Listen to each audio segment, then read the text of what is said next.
ఓం నమో వెంకటేశాయ. కార్తికేయ వైభవం కార్యక్రమానికి స్వాగతం. ప్రతి కృత్తికా నక్షత్రమున శుభదినాన ఆ నక్షత్రాది దేవత అయిన శ్రీ సుబ్రహ్మణ్యేశ్వర స్వామివారి వెలిసిన ఒక ఆలయాన్ని మనం దర్శించుకుంటున్నాం.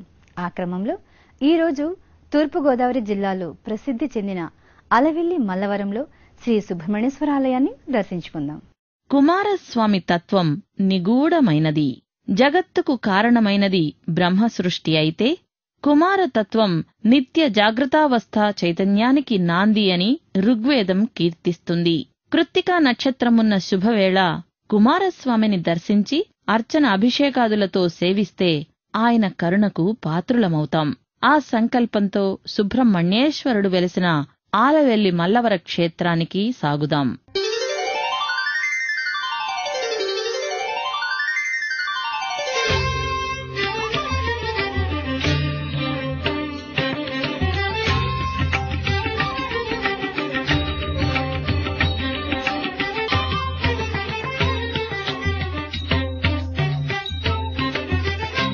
ఆలవెల్లి మల్లవరం ఓ అందమైన కుగ్రామం. పార్వతి ప్రకృతిగా పరిణమించి మన కనుల ముందు సాకారమైనట్లున్న ఆహ్లాదకరమైన వాతావరణంలో సూర్య భగవానుడి తొలి సంధ్య నులివెచ్చదనానికి నీహారికా కాంత నిష్క్రమించే వేళ ఈ పల్లెను చూసిన మనసు పల్లవిస్తుంది. పరమేశ్వర్ని సృష్టికి ప్రణమిల్లుతుంది. శీఘ్రఫలదాయకుడు, దేవసేనాని, పరమేశ్వరుని పుత్రుడు, పార్వతీ నందనుడు అయిన శ్రీ సుబ్రహ్మణ్యేశ్వరుడు అర్చారూపంలో అవతరించిన ఆరామం ఈ దేవాలయం. ఆలవెల్లి మల్లవరం. ఇక్కడ సాక్షాత్తు సుబ్రహ్మణ్యేశ్వరుడు స్వయంగా వచ్చి వెలిసినటువంటి మహనీయుడు ఆయన. ఇదొక మహాపవిత్రమైనటువంటి క్షేత్రం.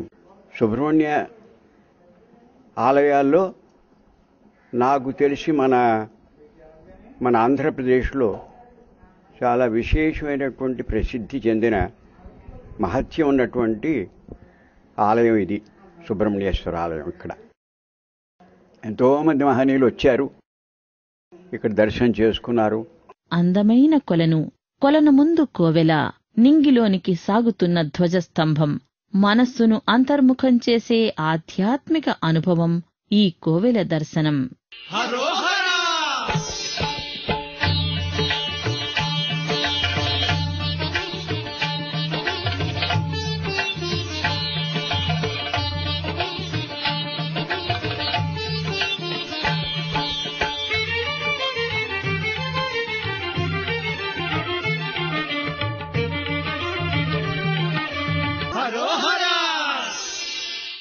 ఆలయం ముంగిట ఉన్న ఈ కొలను ఈ కోవెలకే అందాన్ని తెచ్చింది.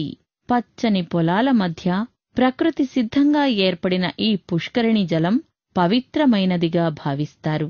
ఈ కోనేటి మధ్య నిర్మించబడిన నీరాళి మండపంలో శివలింగాకారంపై సుబ్రహ్మణ్యేశ్వర స్వామివారి విగ్రహం కన్నుల పండుగగా దర్శనమిస్తోంది. అందమైన సాలహారంపై ఒకవైపు సుబ్రహ్మణ్యేశ్వర స్వామి, మరోవైపు దక్షిణామూర్తి, మధ్య శివలింగాన్ని చుట్టుకుని ఉన్న నాగేంద్రుడి విగ్రహాలను ఏర్పరిచారు. ప్రధాన ద్వారం దాటగానే ఎత్తైన ఈ ధ్వజస్తంభం మనకు గోచరిస్తుంది. భక్తులు ఈ ధ్వజస్తంభానికి ప్రదక్షిణలు చేసి ఆలయ ప్రవేశం చేస్తారు. ఆలయ ప్రదక్షిణా మార్గంలో స్వామివారి విమాన గోపురాన్ని దర్శించి నమస్కరించుకుంటారు భక్తులు. ఈ విమాన కలశంపై త్రిశూలం ప్రతిష్ఠించబడి ఉంది. సుబ్రహ్మణ్య స్వామిని సర్పరూపంగా భావించి అర్చించడం మన వేదకాలం నుండి సంప్రదాయం. అందుకు ప్రత్యక్ష నిదర్శనం ఈ కోవెల. ఒకానొక ఊరు ఆలవెల్లి మల్లవరం. అక్కడ ఎందరో వేద పండితులు నివసిస్తుండేవారు. గురువులు నిరంతరం వేదనాదంతో ఆ ప్రాంతమంతా కూడా ప్రతిధ్వనిస్తుండేది. ఒకానొక సమయంలో పంట పొలంలో పండినటువంటి వరి కంకులను కోస్తున్నారు రైతులు. ఆ కోసి పక్కన పడేసినటువంటి కంకులలో వారికి అకస్మాత్తుగా ఒక బంగారు రంగులో ఉన్నటువంటి పెద్ద గోధుమ త్రాచు